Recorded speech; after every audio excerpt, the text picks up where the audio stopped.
Bonjour à tous, j'espère que vous allez bien. On se retrouve pour le brief du lundi 14 mars 2022. Aujourd'hui, on parlera du Bitcoin, bien évidemment, qui voit sa volatilité se réduire de plus en plus, donc le mouvement est assez proche.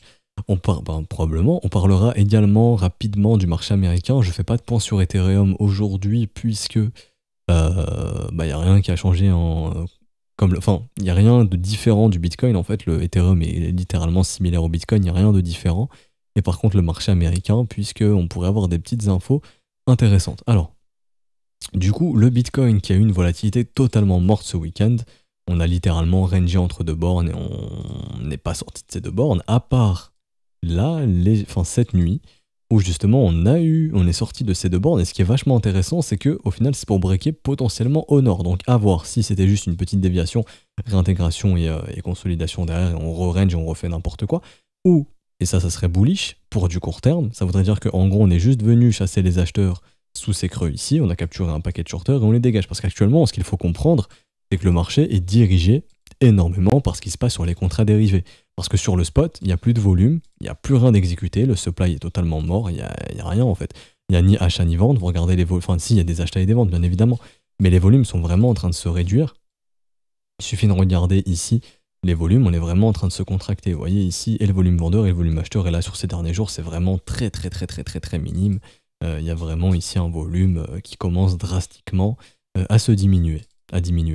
Et donc, c'est ce qui fait que il y a vraiment plus trop de supply sur le spot dans les zones de prix actuelles. Donc, ce qui fait qu'on a un marché qui fait des mèches un petit peu dans tous les sens et n'a pas trop de directionnel pour l'instant. Alors, on va regarder ici. On va ajuster notre FIB.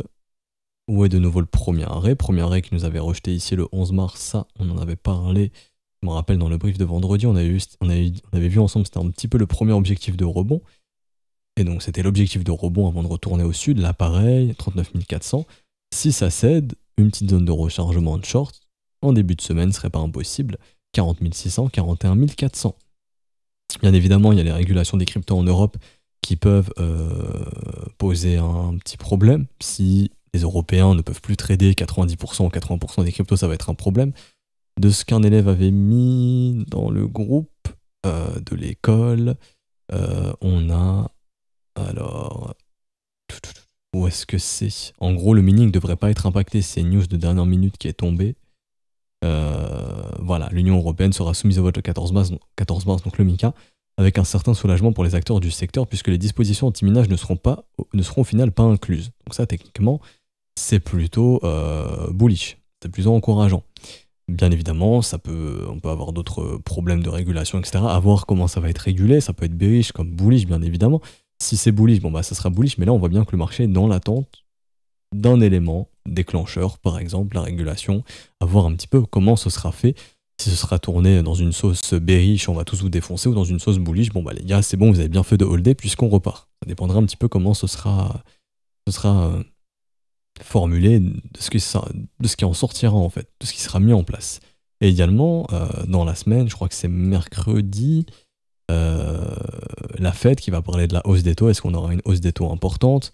Un dilemme pour Biden. Est-ce qu'on tue le pouvoir d'achat du peuple, donc nous, au profit justement d'un pouvoir d'achat des plus riches qui va augmenter, puisque le dilemme c'est quoi? Faire une grosse hausse des taux pour réduire l'impression monétaire et donc retirer encore des liquidités du marché et donc réduire l'inflation, et donc à ce moment-là, réduire la perte du pouvoir d'achat du peuple, ou alors on n'en a rien à foutre. Biden fait un autre choix complètement différent, qui est que foutu pour foutu, on est parti dans une inflation, foutons tout sur le dos des Russes, disons que c'est à cause des Russes et de la guerre, et faisons une hausse des taux faible. Et à ce moment-là, pas de vraie mise en place d'une réduction, en gros, on n'essaye pas d'agir pour vraiment réduire l'inflation. Et du coup, on choisit les marchés, parce qu'on ne veut pas que les marchés tombent, on ne veut pas que le pouvoir d'achat de nos amis riches ne descende pas. Et donc, on continue de défoncer le pouvoir d'achat du peuple, en leur disant non, mais on a agi, et puis de toute façon, c'est à cause de la guerre, on peut rien y faire, on verra plus tard. Voilà. Si c'est ça, c'est bullish. Si c'est pas ça, si vraiment il y a une grosse hausse des taux très importante, je sais pas, par exemple 1%, on passe à 1% ou autre, ou plus, des valeurs super avant le Covid, là ça serait problématique pour les marchés, ça serait très bearish, mais ce serait en tout cas une vraie mise en place pour le peuple pour essayer de réduire l'inflation au maximum. Donc à voir, est-ce que Biden va choisir Biden, pardon, je dis Biden, désolé, Powell. Est-ce que Powell va choisir le pouvoir d'achat de son peuple, enfin du peuple américain, etc. Ou est-ce qu'il va choisir le pouvoir d'achat des gros? Donc ça va dépendre de ce qui va être dit à la Fed et de ce que Powell va dire. Powell, hein, pardon, pas Biden. Je pensais à Biden, mais Powell. Et ça va être extrêmement intéressant. Et donc, le marché américain est probablement en attente d'un directionnel en fonction de ce qui va sortir mercredi ou dans la semaine, je sais plus c'est quel jour, mais au niveau de la hausse des taux d'intérêt, de ce qui va être mis en place pour essayer de réduire l'inflation ou pas. On a un petit ticker de spread de bonds, donc d'obligations, qui permettent de savoir justement si le marché est en train de se couvrir de l'inflation ou de la déflation. Donc il faut se dire que de avril, la smart money s'est couvert de l'inflation de avril 2020 environ jusqu'à avril-mai 2021. Donc on achète à mort des actions, des indices, puisque dans un cycle de croissance, c'est ce qui fait du pognon quand on est en période d'inflation. Et par contre, ensuite, ils ont commencé un petit peu à se couvrir de la déflation. Donc c'est dans cette période où justement le dollar index a pris en valeur, etc., etc. En tout cas, le dollar index a posé un bottom, les obligations ont rebondi, etc., etc. Ce qu'il faut savoir, c'est que les marchés ont de l'avance. Oui, il y a toujours une inflation constante, mais en gros, cette grosse hausse ici de la courbe, elle a traduit tout simplement. En gros, ces mecs-là ont pricé avant une grosse inflation. C'est-à-dire que le marché a de l'avance. Ces mecs-là ont de l'avance. Ils agissent avant que ça arrive. Donc à partir de mai, quand justement cette courbe ici on a commencé à retendre vers des intervenants du marché qui commencent à se recouvrir un petit peu de la déflation, c'est que d'après eux, on avait atteint un petit peu un pic au niveau du momentum inflationniste. Pour comprendre ça, en gros, l'inflation par exemple, elle monte fortement, ok, et après elle peut monter mais légèrement. Et donc ici on est un petit peu dans ce cas-là où ces mecs en fait ont prévu une inflation, ok, qui peut continuer de monter mais pas aussi forte que ce qu'on a eu avant. Donc eux, quand ça a fait ça, l'inflation elle était encore comme ça, puis elle s'est mise à augmenter mais la courbe était déjà assez parabolique, parce que ces mecs ont de l'avance. Et donc quand ça s'est mis à se calmer ici, oui l'inflation continue de monter mais c'est calmé. Là par exemple, ça a commencé fortement à accélérer déjà depuis novembre-décembre, avant la guerre, avant truc, avant etc. Et ça s'accentue depuis la guerre, ok? Donc ces mecs-là ici, les intervenants ici, se sont remis à se couvrir fortement de l'inflation déjà depuis novembre-décembre, ok? Et ça s'est mis à accélérer en décembre-janvier. Il n'y avait pas encore la guerre à ce moment-là. Donc ces mecs-là ont déjà agi en conséquence parce qu'ils s'attendaient déjà à une reprise d'inflation dans les mois à venir. Et donc là, le fait de faire un nouveau sommet, et si on commence à retendre fortement comme ça vers l'inflation, ça veut dire que les prochains mois seront très très inflationnistes. Et ici, par exemple, le fait de voir un nouveau sommet ici, si ce sommet est réel, ça pourrait nous spoiler un petit peu sur le discours de Powell, et donc du choix qu'il pourra faire, qui est que désolé, mais on veut pas tuer le marché américain, on veut pas tuer les stocks, etc. On veut pas que ça parte en cacahuète, on veut pas défoncer le pouvoir d'achat des plus riches. Désolé les plus pauvres, donc le peuple, mais on va pas augmenter énormément les taux, on va pas essayer de réduire un maximum l'inflation, on va essayer de faire le strict minimum. Est-ce qu'ils vont faire le strict minimum ou est-ce qu'ils vont vraiment agir? De ce que ici donne le signal, de ce que donne ici ce spread, c'est que Powell pourrait envisager de faire le strict minimum. Après, je suis pas dans sa tête, je sais pas ce qui va se passer. Si c'est pas le cas, qu'il y a une bonne hausse des taux d'intérêt, les intervenants vont vite se remettre à se recouvrir de la déflation potentiellement. Et à ce moment-là, ce qui voudra dire qu'on aura toujours un dollar index haussier, donc un dollar qui continue de prendre de la valeur contre les autres monnaies fiduciaires, et donc potentiellement des actions, des indices et des crypto-monnaies qui ne seraient pas recherchées encore. Puisqu'il faut savoir que si jamais la hausse des taux est faible, c'est vraiment très bullish pour les assets à risque, actions, indices qui pourraient fortement rebondir et donc des crypto-monnaies qui pourraient suivre.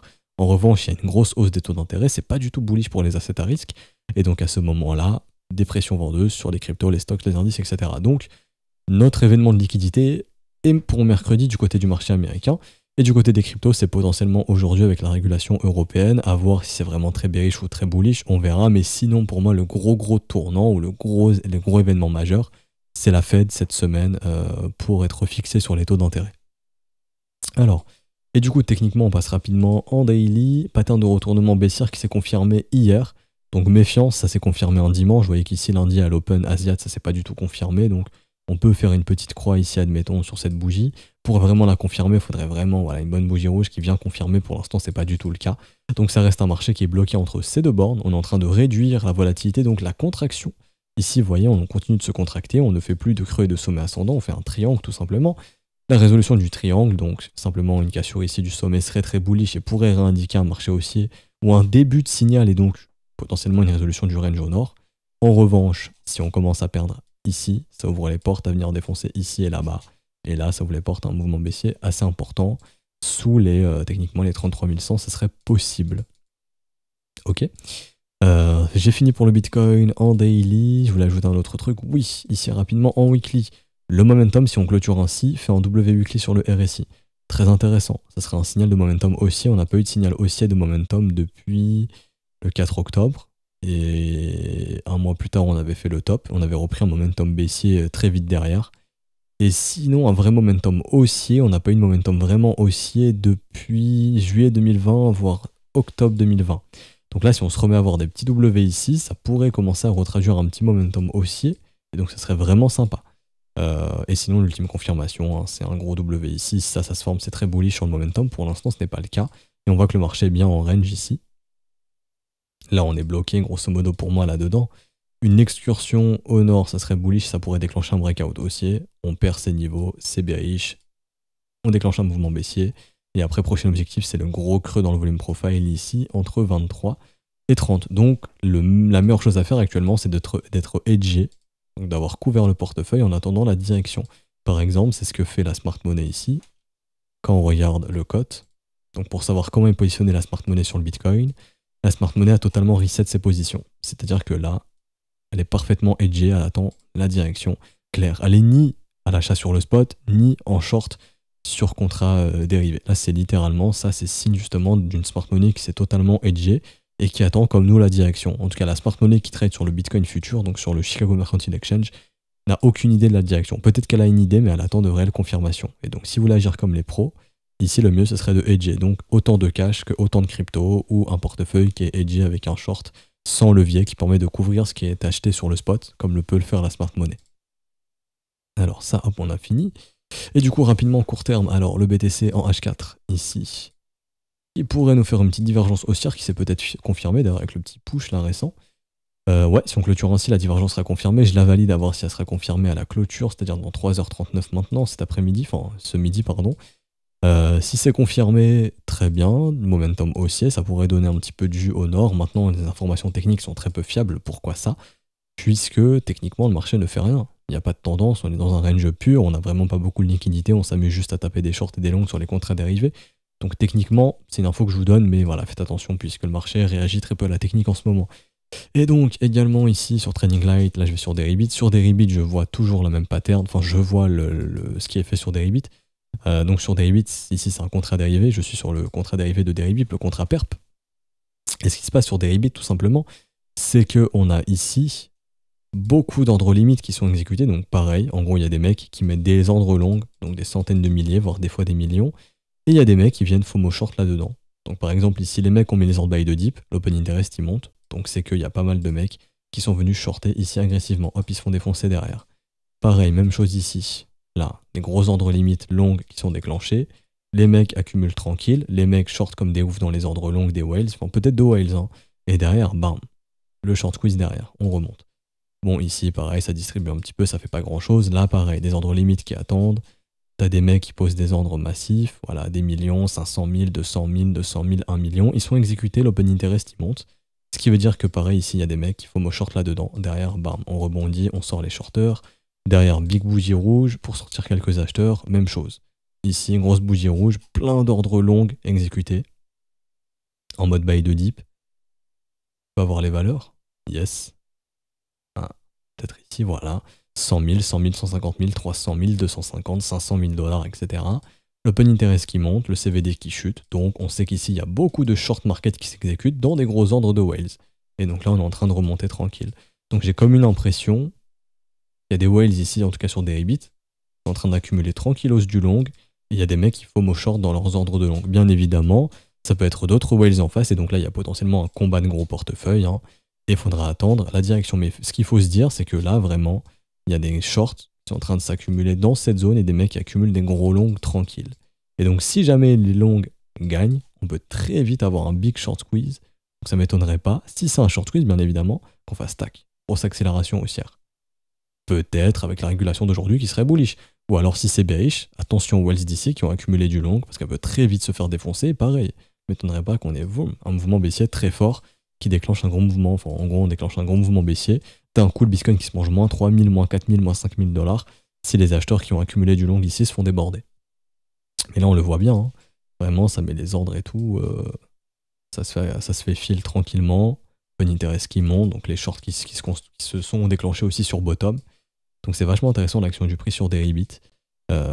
Et voilà, bon, sinon il y a les gros ordres buy de dip là-bas, peut-être une dissuasion, à voir. Si on y va, mais pareil, si on y va et que tout le monde est bearish, et que là vous voyez les open interest exploser, par exemple, on voit ça. Donc le prix qui chute, l'open interest qui explose comme ça. Là, ça veut dire qu'il y a des whales qui ont construit des millions et des millions de longues, et derrière, il y a des mecs qui ont FOMO short là-dedans. Derrière, là, c'est le gros short squeeze. Très probable. Mais pour l'instant, on n'y va pas dans ces ordres. Ok. J'ai fini pour Bitcoin, pas grand chose à dire. Allez, peut-être rapidement le ratio short qui se remet légèrement à monter sur la hausse des prix. Si ça dure ainsi, ça pourrait nous permettre de monter. Hein, mais ce qu'il faut savoir, c'est que dès que ça dit, bah, les gens achètent. Donc si on veut vraiment un marché qui monte, un Bitcoin qui monte, va falloir faire très peu de dip. Pour moi, la psychologie actuelle, si on veut connaître un marché haussier sur le Bitcoin, c'est qu'il faut pumper sans faire de dip, parce que les gens achètent les dips, et si on veut pas les laisser entrer, et on veut les faire acheter plus haut, va falloir vraiment, en gros voilà, pumper, consolidation, pumper, consolidation, pumper. Pas pump, retracement, consolidation, pump, retracement, consolidation. Non. Vraiment, je pump, je consolide, je pump, je consolide, je pump, mais je retrace pas.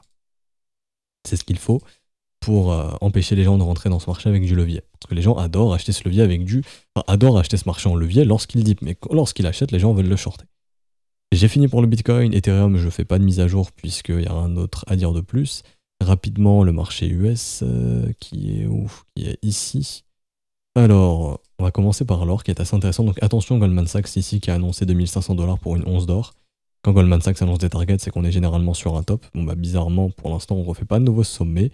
Je dis pas qu'on est sur un top long terme sur le gold, hein, mais des retracements du gold type premier arrêt sont pas à exclure.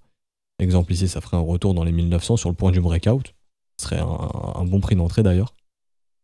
Ensuite, le S&P 500 qui, pour l'instant, n'avale pas ses creux. Ok, à voir. Je pense qu'on attend un petit peu le discours de cette semaine au niveau de la Fed pour savoir un petit peu la direction. Pour l'instant, les biais sont bearish. Le biais MA13 et MA30 est bearish, d'ailleurs que je vais retirer ici parce qu'on s'en fout un petit peu.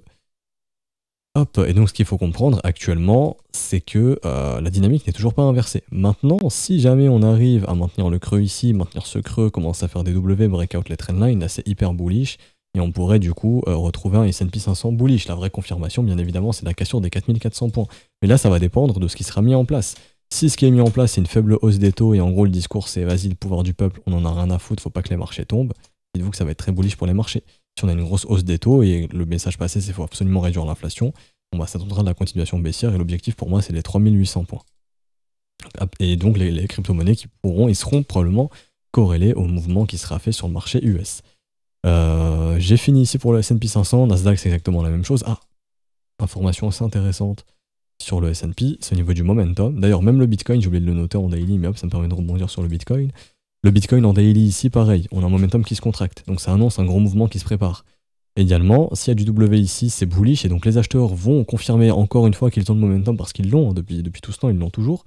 Et s'il y a du W ici, ça pourra faciliter pour un pump, les choses pour un pump. Et donc la direction serait probablement haussière. En revanche, si on perd ici, momentum baissier, et donc là, ça permet aux vendeurs de reprendre le momentum, chose qu'ils n'ont plus depuis début février. Les acheteurs ont le momentum et les acheteurs n'en profitent pas pour reprendre un marché haussier. On est simplement en range. Pour reprendre un marché haussier, il faut faire le W, là on sera de nouveau dans un marché haussier. En revanche, si les vendeurs reprennent le momentum, là les vendeurs, oui, ça leur ouvre les portes pour littéralement défoncer le support et faire de la continuation baissière et venir chercher donc sous cette zone, hein, qui est probablement la zone à venir chercher en cas de résolution baissière de ce range. Alors, et du coup, pas grand chose d'autre à dire, rapidement le dollar index et on aura fini. Alors le dollar index il est où? Donc le dollar index c'est le dollar évalué contre les autres monnaies fiat, l'euro, etc., etc. Le dollar index qui avait fait une pattern de retournement, je ne sais pas si vous vous souvenez ici, il faut savoir qu'on a le code sur le dollar index, la smart money n'est plus longue, enfin elle est toujours longue mais elle n'augmente pas ses longues, c'est-à-dire que la smart money a arrêté de s'exposer à l'achat sur le dollar index depuis janvier 2022, donc depuis ses dips. Et là, l'exposition a légèrement diminué, ils ne sont pas encore en train de distribuer massivement, donc peut-être qu'ils attendent un dollar index plus haut pour le distribuer, mais là on sait que la smart money n'accroît plus ses longues. Donc que là on est dans la phase finale où la smart money cherche à distribuer pour avoir un retournement de marché ensuite, très probablement, en tout cas c'est ce que nous indique le cote. Ok. Et sinon techniquement, si jamais on commence à avoir du M-top ici, s'il y a un M, là ça serait bearish et donc on aurait du retracement et donc premier objectif, un petit dollar index potentiellement à 95 points ne serait pas à exclure et ça permettrait à l'euro de respirer contre le dollar Parce que depuis quelques semaines, l'euro se fait complètement déchirer contre l'USD. Donc là, il y aurait une carte à jouer justement pour avoir un euro qui pourrait se retourner un petit peu contre le dollar. Donc affaire à suivre. Et d'ailleurs, un dollar index bearish, généralement, ça facilite une hausse des indices et des actions. Donc vous voyez ici, on a vraiment tous les marchés qui sont corrélés. Un Bitcoin qui attend la résolution un petit peu, enfin déjà la régulation d'aujourd'hui, puis un petit peu le discours de la Fed cette semaine pour connaître les taux d'intérêt. Si les taux d'intérêt montent fortement, les indices et les actions vont se faire démonter, donc les crypto-monnaies pourraient suivre, et donc une hausse des taux d'intérêt forte, c'est un dollar qui devient plus fort, donc un dollar index qui pump. Maintenant, on voit que le dollar index ne fait pas de nouveaux sommets, on voit que la smart money n'est pas encore en train ne longue plus ce marché, donc la smart money cherche à distribuer, mais ce qui est vachement intéressant, c'est que par exemple, si le discours c'est on n'augmente pas les taux d'intérêt, enfin on les augmente pas énormément, bah ça c'est pas trop bearish pour le dollar. Donc techniquement, il y aura un dollar qui retrace, des indices qui remontent et des crypto-monnaies qui peuvent suivre.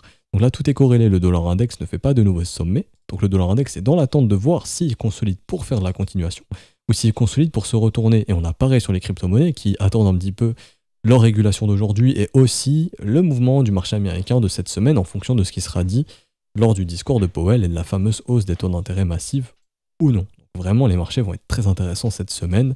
La volatilité s'est calmée, mais probablement retour de volatilité cette semaine. Donc vraiment, vigilance. On s'arrête ici pour aujourd'hui, j'espère que ça vous aura plu. Si c'est le cas, n'hésitez pas à laisser un petit pouce bleu, vous abonner si ce n'est pas déjà fait. À me mettre en commentaire les assets que vous voulez que j'analyse, je pourrais faire un petit tour d'horizon si je trouve des assets intéressants. Également, vous pouvez nous rejoindre sur Discord, c'est totalement gratuit. Vous avez des datas complètement gratuites, des informations gratuites, des choses qui peuvent vous aider. Si vous voulez améliorer votre trading, vous pouvez rejoindre l'école. Via les paiements en crypto-monnaie, c'est plus intéressant à ce stade du mois. Patreon, c'est plutôt en début de mois. Donc les paiements crypto qui se font en BNB, Ethereum, USDT. Bien évidemment, il y a le réseau TRC20 et la Binance Smart Chain qui ont les frais les plus intéressants, quoique le réseau d'Ethereum, ERC20, est vachement intéressant parce qu'il n'y a pas beaucoup de transactions en ce moment, les frais sont assez faibles, donc tous les réseaux offrent des frais convenables. Sinon, privilégiez le réseau BEP20 qui offre vraiment les meilleurs frais à l'instant T, il me semble. Voilà, donc si vous avez une quelconque question, n'hésitez pas à la poser en commentaire de cette vidéo, hein, des professeurs dans le Discord ou directement en message privé, on est en haut à droite juste ici. Si vous avez fait le paiement, vous pouvez envoyer le TXID, donc l'identifiant de transaction, à tous les professeurs. Le premier qui le voit et le valide, on vous met votre rôle élève. Et c'est tout bon, vous avez accès à l'école. Donc on se retrouve demain matin pour un prochain brief. Bonne journée, bon début de semaine à vous. Ciao, ciao.